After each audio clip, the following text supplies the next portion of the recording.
Ayan, natapos na rin natin magkabit ng piatos or yun, naglalagay kami ng ibang design na ilaw, guys. Ito yung sinasabi namin na piatos.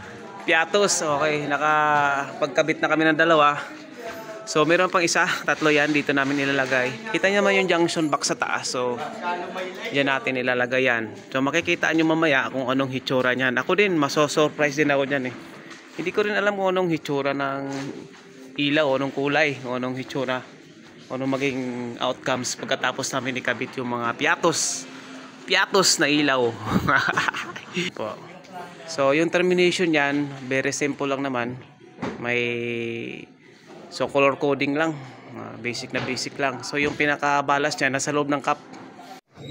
Ayan, natapos na rin natin magkabit ng piatos or yung ilaw na formang piatos. Siyempre, tinatawag lang namin ng piatos yan. O pinatawag ko ng piatos kasi nga halos same ng design ng piatos. Alright, so kitang-kita nyo ang gagandahan.